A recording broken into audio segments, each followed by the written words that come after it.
And we're live, streaming with the footsteps of New York City. We are Music Matters with Jason Tram, and thank you so much for joining us for our unique podcast community, where we explore the triumphs and challenges of the performing arts world as seen through the eyes of distinguished artists. Thank you so much for helping us grow. Today we hit 1,678 subscribers, and we grow every day thanks to listeners like you. Please remember to subscribe to us on YouTube and smash that bell icon for the most up-to-date information on our upcoming guests and topics. We love when you like and share our videos as it helps our community grow. Remember, you can chat and join in questions with our guests. We love that too. It makes the conversation so interesting when our audience joins in. And to see our over 225 past episodes, go on our website at www.jasontram.net. Again, that's www.jasontram.net. We have a wonderful guest here today. We have Mr. Pippo Beats, otherwise known as Filippo Gabella. Pippo Beats is a Chilean descent artist from Los Angeles. He's a self-taught multi-instrumentalist musician starting at a tender age of 8. Originally a drummer, but he's plays many instruments. He started playing talent shows and local events, and now he's a rising pop artist who is one of the winners of the NBC's Songland Season 2. He's produced multiple recordings, and he's been touring all over. He's been over 700 college radio stations and featured in various digital and print publications. I'd like to welcome Pippo Beats. Hello! What's good? Great to see you. How are things in LA these days? I wouldn't know because I've been indoors in my room making as much music as I can. In fact, funny story, bro. I actually had my cousin take me on a tour around LA the other day because I was like, wow, this is actually a beautiful city. Like, I've never been here before in my life, even though I was born here, because literally since the tender age, whoever wrote that, I love that, of 8, dude, I've been on lockdown. Like, I am obsessed with freaking writing songs. I don't know how else to say that. Lockdown hasn't been a terrible inconvenience during the COVID period because it's been the best. Writing music. Like I say, yes, I've been on quarantine since I was 13. Now, do you come from a musical family? I do. So I seriously think that I honestly am. There's nothing else to say except for the fact that I think this is destiny. Like, my dad, the talent musically, kind of not really. He's the performer. So it's almost like when you think about the superhero parents in movies, you either get strength or you fly type stuff. It's like my dad was the guy that was literally just the showman. This guy could stand in front of literally millions of people with, there's no like nothing to really talk about or really deliver, but yet it's a damn show. Like, the guy will start dancing and he'll be like the jack of all trades. He can sing, don't get me wrong, but it's like, it's a little bit of each, dabble into dancing, singing, and he's a showman. That's really what he is. While my mom is the root talent. Like, she was a freaking beast growing up. She and her entire family are all like musical geniuses. They all would line up together in a sprint bar and sing from shortest to tallest in perfect harmony, kind of like the most 70s thing you've ever seen in your life, all on guitars, the oldest guy on the 12 string, and they're just all harmonizing perfectly. So that's my mom mixed with my dad. My mom doesn't even like to perform in front of people, so imagine you take the showman, you take the talent, and then I'm born, bro. So okay, that makes sense. That's why you got this urge to perform from a young age. So when you first started, what were you? So you started on the drums, but what other instruments do you play? Yeah, so the irony behind everything was I was always gravitating towards instruments. No matter what the occasion was, you'd give me a toy truck for Christmas, and I would gravitate towards the keyboard. Or there was this in the house, and we'd show up to my cousin's house, I'd gravitate towards the piano. Some kids would gravitate towards the basketball hoop. So it's like, that's how my life always went. And I would always be obsessed with picking up the instruments. And I started with guitar, and I would play guitar. And I was like, I don't know. There's a video of me. I think I'm literally 6 years old, playing a song on guitar. And I'm just singing, and my dad's recording me. And then my dad's like, okay, wait, this kid knows how to play keyboard. This kid knows how, and don't think it was a phenomenal keyboard. This thing was a piece of crap, dude. And, so I was playing keyboard, and I started doing guitar. And then I remember there was a very at my first Halloween, literally the first Halloween that I can even remember. My friends invited me over, and I was in preschool, and we all got together, and because it was Halloween, we're all dressed crazy, and we made like a band that night. And my friend was like faking playing the racket, while my other friend is like faking singing. But the reality was, I was the fake drummer, but I brought like cups and like shoe boxes to the room, but really I wasn't even faking it. So like when my dad walks in, I was like, yeah, he's a fake singer, he's a fake drummer. Like, yeah, Filippo's the fake drummer. But then I was actually jamming out, and my dad was like, whoa, so this kid's got that, and that. So then he was like, I'm going to buy him a program so where he can put this on a computer. And my dad says, here you go, Filippo, for Christmas. I bought you a music production program. And you know what I said? I hate it. I didn't even touch it. I went 3 more years beating around the bush until I decided that I even wanted to buy a microphone to then record. I was like 13 and bought an actual microphone to become a rapper. And the beat part about it came about when I realized that rap beats costed money. Like, damn, the copyright and this and that. I was like, I already raised the freaking money selling all the chocolates that I possibly could in the school. Got first place just to be able to buy a microphone and a computer. I outsold the kid that won 3 years straight just to get this prize. And I got it, and then I log on the internet, like, blah, blah, blah, how much are beats? $1,000. This guy, oh my, what? You gotta buy those beats? I didn't know that. Oh, dude, and on top of that, if you're trying to get them without giving them the percentage, like if you want to give them a percentage, then yeah, you're fine. But I never want to get anybody a percentage. I was like, dude, no. You work so hard to make music and put it out there and promote it. That's a heck of a commitment. Yeah, I didn't realize that. So yeah. So now you make your own, I assume, right? That's when I started making my own. Long story short, that's Filippo Beats in a nutshell. That whole story. That's fantastic. And so do you lay down the tracks on the drums, or do you do electronic drums, or do you just do a mix of different things? Switches. But I'll tell you my reality.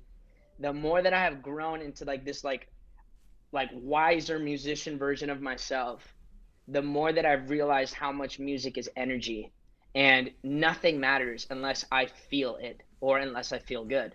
So I realized that my soul has better connection with real instrumentation, imperfection. I'm talking, I want to hear the damn slide on the strings of the guitar when you switch the chord. Like, I want to hear a different snare, like hit every time the snare hits, or else it sounds like a robot. It does. I'm with you there. Yeah. And like, yeah. My son's a drummer too, and he plays like Michael Jackson stuff, and he does a lot of rock concerts. Love Michael Jackson. When they play like live, when you hear that music, I never really figured. I always thought it was drum tracks, but that's one of the best drummers who played those, and that's what makes it so alive. Is those are real musicians playing that stuff. And you can tell immediately, and that's what made me do that. There were two humongous factors. One guy that co-produced my song Sway, which went #1 with Luis Fonsi. That guy, the guy that I bumped into randomly at a Juanes concert like 4 years prior, and I was like, can I get your autograph? Who ended up literally co-producing the song with me later. Isn't it great how what life works out? It's perfect. Like, I'm telling you, this whole thing is like a destiny freaking like simulation. But that guy said in a video, he said, real instrumentation gives your music soul. And I kind of knew that. I kind of felt that. But when he told me, I was like, all right. That's facts. And then he told me that when I was like 14, or he told it on a video before I had the opportunity of working with the guy. But the other thing was this. When I made the transition from rapping, because I felt in a bubble, like I felt like in a box. I was like, okay, like rap is awesome. I love rap. I freaking love hip hop. I love it. But I want to expand my music writing, and I want to create the biggest songs in the world. So I started making this kind of like a math problem kind of in my head. I'm like, all right, well, let's work backwards. And I go, what makes the biggest hits in the world? And every time I went back to one, I was like, they have real instrumentation and they have singing. For some reason, the biggest hits in the freaking world, they all, for the most part, either have singing or real instrumentation, if not both. For the most part, both.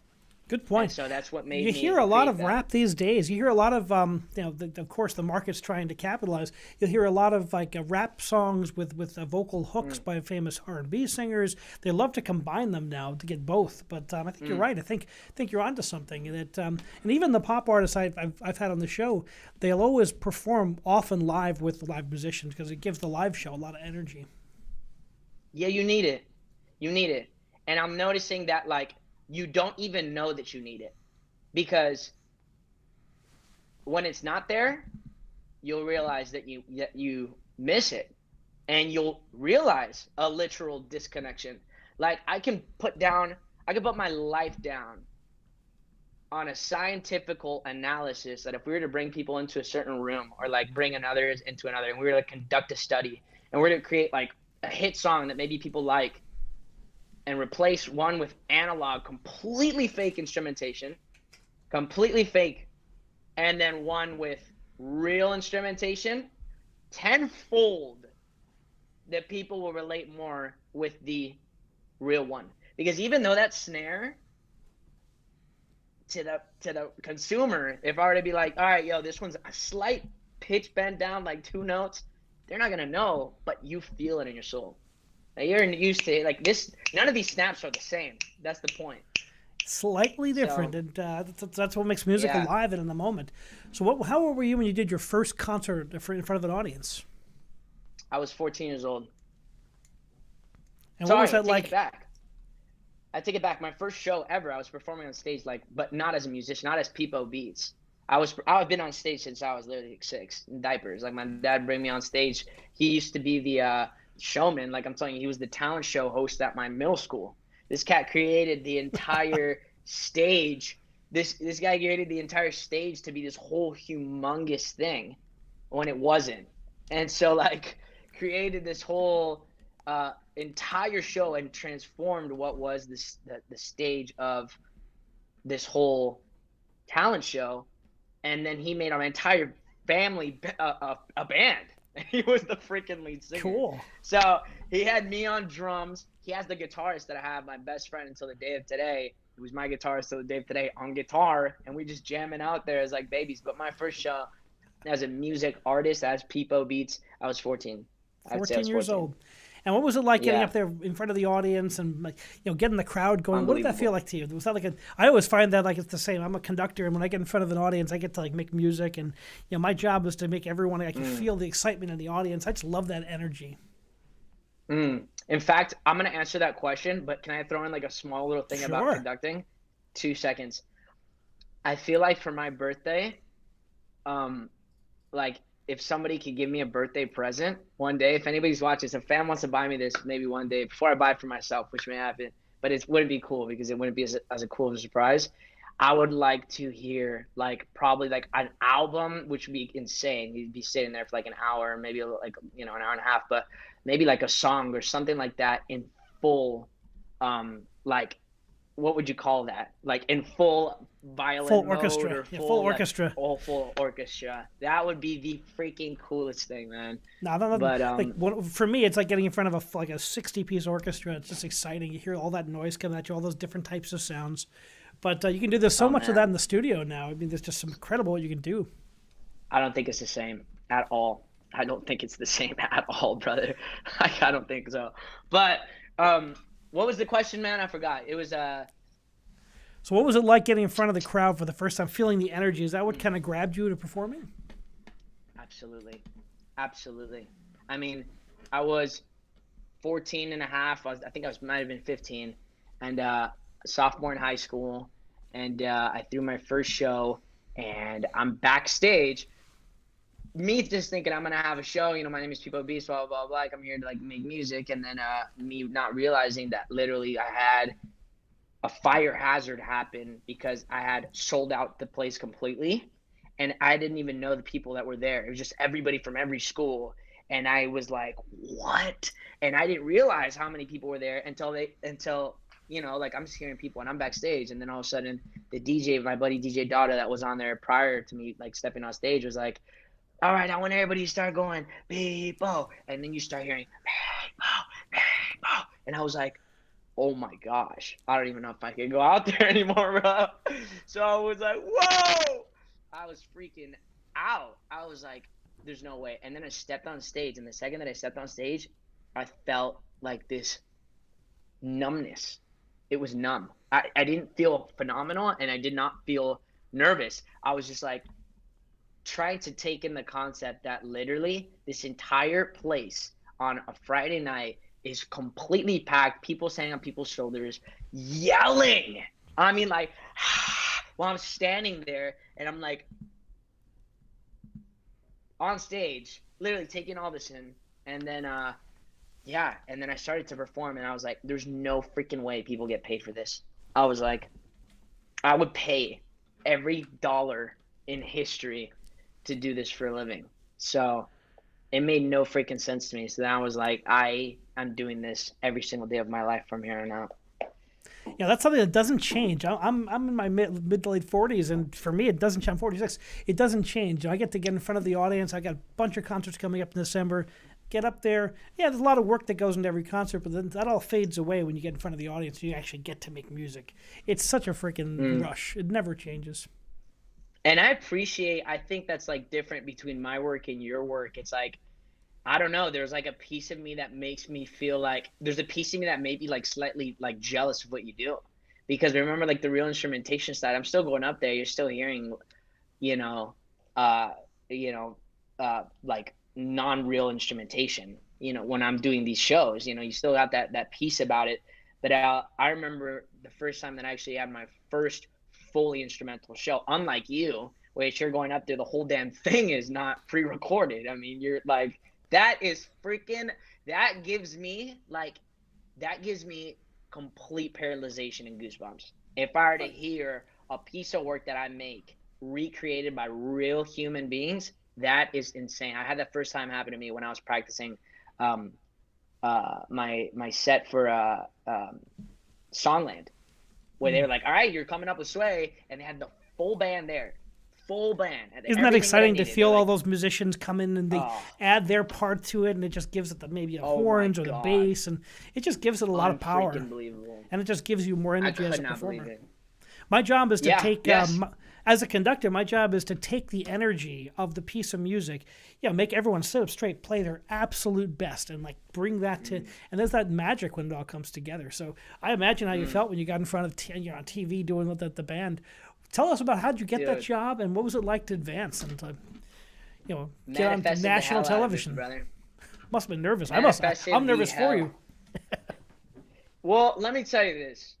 It seems like it may seem a little nerve-wracking, but so not to get too hippie on you here, but this is something that I learned as a kid when I decided to start making music, which was, and I promised myself I would never share this story if I did not give you the real truth behind it, because I could easily just sit up here and be like, well, it was great and it was fun and then this and that and that, but the reality is, how did I get up there?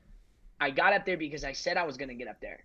And on a piece of paper every single day, I had a buddy's grandma tell me, like, when I started making music, she was like, write down your goals on a piece of paper and make sure that you write it down in the form as if it's already done. So then I was like, all right. So I started giving gratitude for a reality that did not exist on a piece of paper every single day. It sounds voodoo. It sounds crazy. So I was like, all right, what do I got to lose, right? And this is after something already weird happened to me prior to that, where I like manifested like $20 into my life. So I was like, all right, well, I'm going to do something huge. So I said, I'm going to work with Luis Fonsi, and I'm going to have a song go #1. That's what I wrote down every damn day. And I said it was going to happen in the year of 2017. Did not happen. 2018 did not happen, but I bumped into the producer at the concert. So I was like, that's really weird. And I wanted to give him the song Sway. Didn't happen. The second year, 2019, nothing happens. But I bumped into a guy that, like worked with Luis again. So I was like, I feel like this is getting closer and closer and closer and closer. And then the third year, I'm in Spain. My dad submits a bunch of songs of mine to a show. And then I get on the show. They're like, we accepted you onto a show. I said no, like, because I'm working on an album. Think about this, bro. I said no because I was working on my album to my dad. And he's like, are you high, brother? We're going to do this. So then I was like, okay. So then we decided to do it. and they ended up choosing the song Sway. And then I ended up finding out that the artist was Luis Fonsi. And That's then I was crazy. like, this. So you must have been. This is also. What were you gonna say, sir? You must have been over the moon. I mean, the 4-time Latin Grammy winner. Didn't he write Despacito? He has the #1 song in the entire planet Earth of humankind. That is wild. I record my vocals in my closet, sir. Like, I made a song in here. I made everything in here. I don't even know how to mix and master. I don't know how to do any of that funny business. I don't know how to do squat. I just sit in here and have a good time. Like, and funny enough, I titled the project Luis Fonsi 3 years prior because I said I was gonna have a song. I felt like that might have been the song. And then I ended up using the drum samples from the producers that they put out for free. And I literally got the song Despacito, made it as my idol, wrote a People Beat song with the recreation and the inspiration of that song, pitched it to the guy that released Despacito, released my song, and then my song went #1. I was like, was I surprised? Yes, but I was also like, I'm not surprised. I've done this the power in my of positive head thinking. a million times. Yes. Brother. I'm looking here. He broke the Guinness Book of World Records and sold over 11 million records with Despacito, and it had over 7 billion views on YouTube. Pathetic, brother. What did you learn from him? Nobody's beat him. Now, what did you learn? Oh did you meet him? What have you learned from him? I mean, I would say the reality is, I'll tell you what I've learned from the guy. Everything that I've learned from the guy, more or less to me, it's like a flipped mirror. So instead of me saying, hey, 2 + 2 is 4, okay? Oh, well, I learned 4 from the guy. That's what 2 + 2 was my problem, and he taught me it was 4. And it instead of that, it's become more of like a mirror thing. You make me figure out that 2 + 2 is 4, and that the only person that's correct is me. So you've always had it in you, brother. Stuff like that. Says like stuff like that. More like, like you've had this in lock the whole time. Says stuff like that. Tells me things that are like, very like wise man. Like a very wise man telling me that like there is no correct answer outside of you. And so I'm like, wow, so God really made me come out with the song #1 with Luis Fonsi, so then I can surpass him with another song, and then I become the next Despacito plays out there. Let's go! That's the way you got to start. Go, bro. So, I mean, you're on TV, you're on this great show, you work with some great people. What doors does that open up for you? It's honestly opened and has maintained me in the exact same zone, mental focus, the exact same place, because I feel like what happens is I'm the same on a quote unquote lost day or a day that I win, and it's kind of like a boxer, your fights don't dictate what my training is like on that day. You know what I mean? It's like it could be a stormy day or it could be a sunny day. It does not matter. But I do know that at the end of the day, when I go back in and train on me and I'm working on myself and doing all these things just so that I can make music, you realize, sir, that my life is 100% predicated around making better music.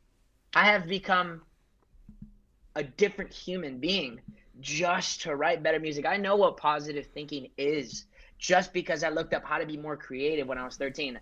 I've meditated. I've done it. I'm freaking vegan. Like, I eat vegetables now. Like, I used to care so much about my muscles being like huge and jacked. And I realized that it's like, but yet I'm on like this journey that has brought me to like becoming in a weird way like a monk. Like, I've done everything for the faculty of being able to receive creativity. And that's what I'm striving for. So yeah, it's such a commitment to be an artist. It's a lifelong commitment. I mean, it's one thing to write some songs, another thing to really hone your craft over the years. I mean, I like to talk to a lot of artists in the studios, like getting to the studio, like it's such a learning curve, like writing a song, producing a song, like learning how to do well in the studio. I mean, you've been doing it for so long now. What have you learned about yourself in the studio? it's crazy because if you were to ask me about literal studio, nothing. I hardly ever go to studios. In fact, I prefer almost not, because not that I'm closed off to the idea, but this is my studio. And believe it or not, that like I I prefer a space with myself, for the reason being of like I like the idea and the concept of making music, but I've been so accustomed, sorry, making music with other people, but I've been so accustomed to never, you know, that Luis Fonsi is like the first collaboration I've ever done in my life. I've never Wow. done a collab. So, uh, I've never worked with anybody in my life. I've never, ever, ever, never. Like I never even stepped into like a place and had somebody like half work on a song or stuff like that. And I've realized that it's become kind of like a spiritual connection with the song. Like I get in tune with the song, and it's like it's almost like the song's my baby. You know what I mean? And it's like I love this song so much, bro. It's like I don't know how you're gonna be able to relate to it or not. So it's like I first like to have my alone moments with it through its childhood. You feel me? And I like to like make it and guide it towards where I feel correct, because there's no such thing as an outside opinion. Because then you may do this thing in your brain, maybe just because somebody's like, well, the bass should be this. And you're like, damn, my bass must have been trash. You know what I'm saying? So something like that. And I would say I've been just used to that. That's the way it's happened, not because I went that We route. see a big trend in indie music these days. You know, you don't need to go to studios to make great music. A lot of the top indie artists are making it in their home studios. It's pretty incredible. I mean, technology, man. Look at this phone call right now. What would this have cost? You know, the idea to Back in be the able day, to we needed create such television a, studio and yeah, directors and producers and dude, but isn't that happening with everything now? Movies, it's there's the way it goes. Like back in the day, you need to have freaking. Back in the day, you used to have labels, bro. Like that's the irony. Back in the day, you needed to have a label to make it happen. Now, social media, technology is replacing human like jobs. Like it's pretty gnarly to think about, good and bad. Like some people are gonna get fired, and like truck drivers, shit like that. But the way that it goes is yeah, we're definitely seeing that happen, which I'm beyond grateful for. I mean, like I'm the perfect definition of like the no excuse factor, because I was thinking about me being like, I was thinking about kids in Africa when I was thinking about, oh, is this song going to be like this? I'm like, I get to walk into this is a freaking mansion of a room. You know, like this is I've got everything. Like that guitar is missing two strings. That's a better guitar than any kid has in Africa, no matter what. Like, you better jam out on that. Become Jimi Hendrix on the crappiest guitar in the world, because it's a freaking Gibson Les Paul to an African kid. And I say Africa, I think about kids just like kids that just don't have it. That's my point. So it's amazing how I was thinking about you know that. great music comes from everywhere. I find it's fascinating as an indie artist, like how you're like everyone's got the ability to get to an audience, a global audience through YouTube and through the streaming services, and like people like yourself who I've looked up your Spotify. You're getting over almost 6,000 listens a month at least, and some of your videos have 20, 30, 40,000 views and listens. Really quite incredible. I see you have a big audience in Chile and Mexico, and of course in the States. What's it like getting hearing from your fans from all over the world? Brother, there's nothing like it. Like I'm just a kid that is enjoying. It's like I don't even know how to describe it. It's like a kid that's obsessed with basketball just shows up and is having a great time just shooting the hoop. And then all of a sudden you just have people sitting down on the benches just like, woo! And you're like, okay, thank you. And then like five people show up, and then 10 people show up, and you're like, I just was doing this because I was having fun. Like, bro. And then let alone you like start getting money. Like, which like I'm not telling you I'm rich at all. I'm just telling you, like I said, the idea and the concept of still stepping out like on Staples Center, and then people get paid to do that. It's I'm pretty still awesome. trying to fathom. Yeah, it's freaking.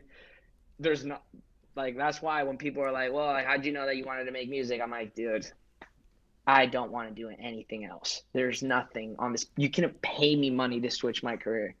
So Anything. You couldn't pay me $1 zillion to switch. Never. So tell me some of the concerts that have meant the most to you so far. You've done a lot of performing. Tell The us where first one. some of your favorite concerts that you performed.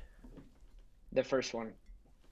The first one, and then a concert. And the last one. How ironic is that? The first one and the last one were the most meaningful to me. First one because it brought the entire perspective to me. I was stage diving and I was like completely clueless on what I was doing. And I was like, the only thing that I know is I want to repeat this night every night of my life. Right? So that was the first concert.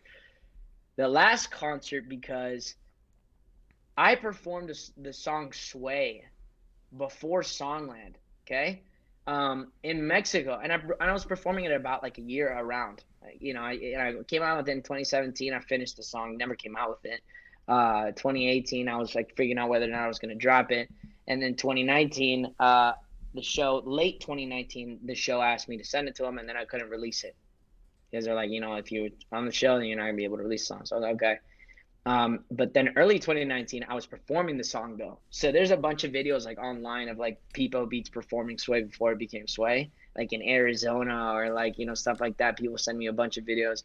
And I'll remember the last show that I did, the song Sway, I performed in Mexico at this one place, and I had a lady come up to me with cancer.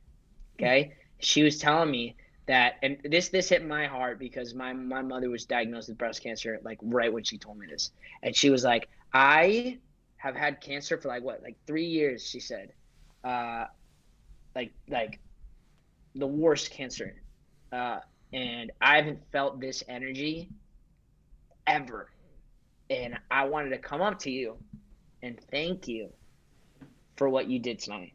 And I was like, you telling me that the song Sway literally made you feel that way after literally losing all your hair, like feeling trash on what do you call it? Chemotherapy, yeah, it's hard on the body. Yeah, chemo. Oh man. And especially see my mom go through it. It's like you can't even make anybody happy when it's on that. And so she came up to me and told me that. And that was the song Sway. Well, we know music's got the ability to make you feel good, and even when you're sick, when you hear a great song, it makes you smile and you're in a better mood, and that's really important to healing and getting better, is that kind of feeling the music and using that. That's what music's for, right? The arts. It's unbelievable, brother. I'm like stupid grateful. I half the time I have these interviews, I just feel like crying. I'm just like, I don't know what the hell I'm doing right. Seriously, that's why your music is so good. That's why people really enjoy your music, and I'm sure you're live. So what's the difference between the studio and live performing? And like, what percentage in your nothing? No, nothing. Ah, great. Do you see how quick I answered that? Because I actually do something really ironic and like really funny. I sometimes, for the most part, start my songwriting process with a audience blasted on speakers. Isn't that ironic? So I've always done that, and I never knew really why, but I guess every time I've produced or created songs, I've had the illusion in my brain that it's always created for a big crowd, a big like audience, just big, like big freaking stadium. Like I've always felt that bigness to the records. So you asked me what's the difference. To me, there was none, because in my brain I've always been on stage. That's awesome. It's crazy.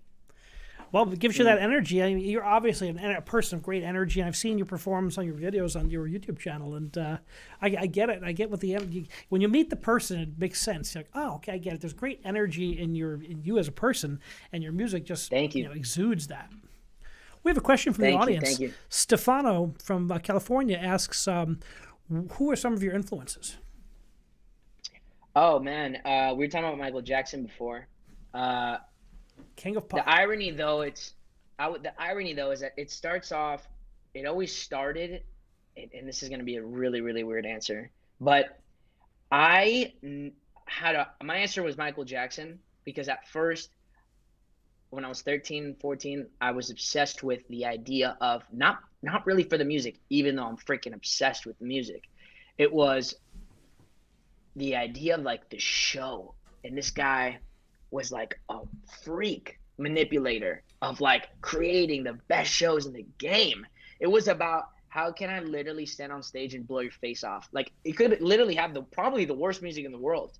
Still would have been Michael Jackson probably, because the damn shows were like, out of this freaking world, and he was organizing those like crazy. But besides that, this is also an interesting answer. My influences come not 100% directly from music artists. And that's funny because I feel like everybody can make music, right?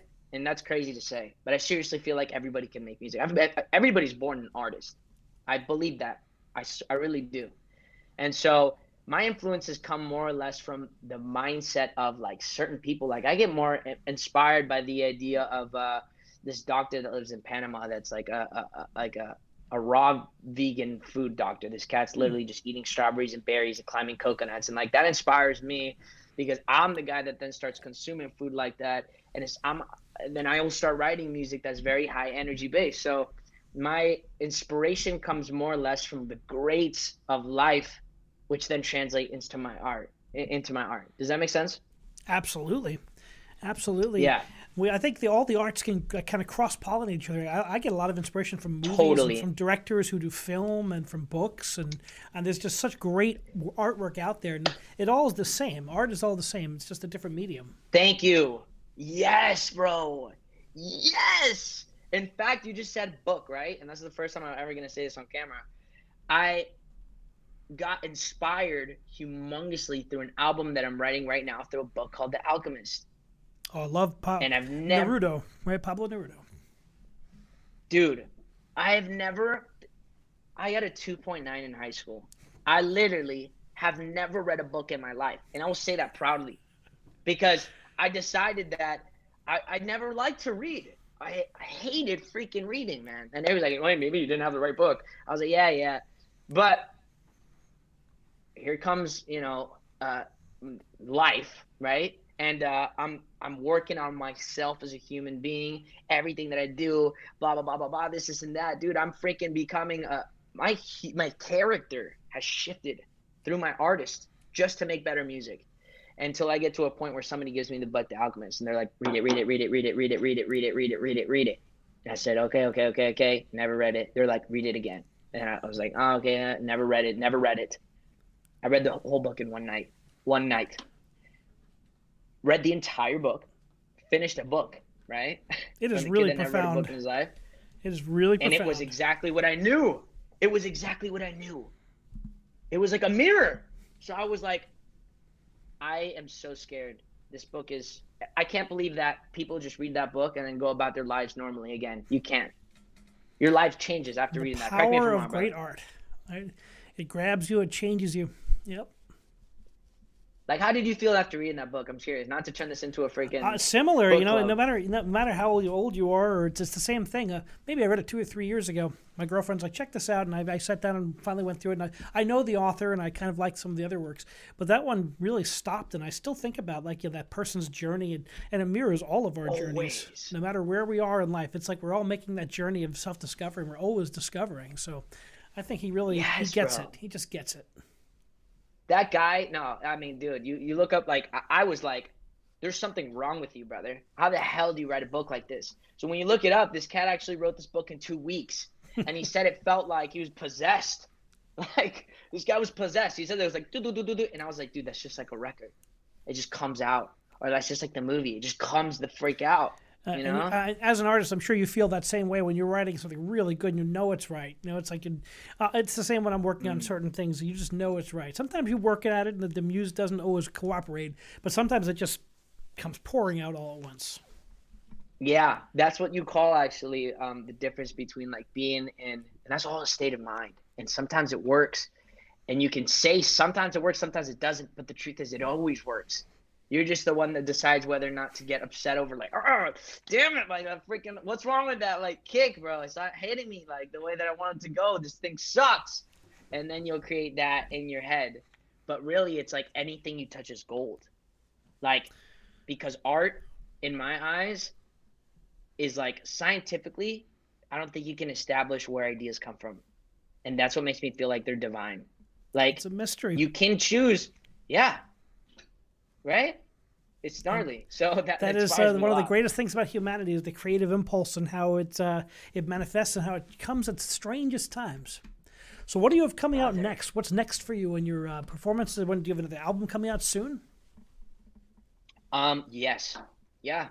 So I'm currently literally working on the biggest project of my entire life. I'm literally being guided by something. It's like bananas. And a large factor that like got inspired by this concept of me being obsessed with the genre of music reggaeton, which was what created my childhood in South America when I would go there. And I would, I was 13, through the age of like all this. I don't even remember how old I was when I first went to Chile, but my whole family's from South America, Chile. And I would go to Chile every year, like, maybe twice, 3 times a year. And I'd stay there for the summer. That people were wondering why I was so white. It's because, winter here, and then I'd go over there, and it'd be winter again in the summer. So it was like, I was in winter. That's why it's like, brother, people say, like, why are you sunburned all the time? I'm like, because I freaking finally get to have summer, man. I'm going to be in the sun all day long. And anyways, long story short, that music was like attached to my emotional side. And every time I listened to it, it would just really, really, really like bring something into me. So I've literally gone back to study the roots of this genre, and considering a trip to go and visit these places, and not considering, I'm gonna go and learn to recreate this phenomenal art of what's going to be this album about a story of a boy and his journey. Literally, it's going to be. Where can people go to when this comes out? Where is it going to be released? On your streaming platforms, on your YouTube channel? Where can people go to see that? Absolutely. People can go anywhere. You can just type in Peepo Beats on Google. This will definitely be there. In fact, even if you don't go, it's going to find you. And that's the crazy thing. So with your energy, it will definitely find you. Oh my God, it's going to find you. This is going to be the #1 album in the entire Latin genre. So Luis Fonsi, I'm so sorry, but Despacito was great. But now it's time for this. Love it. And I love this idea of taking, a music that means so much to you, combining it with your unique spin on that, and coming up with something brand new.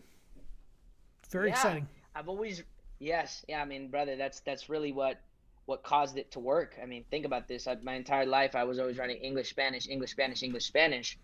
But when I always write Spanish, I think, honestly, I feel like if I brought a scientist in here, he'd probably say something like this.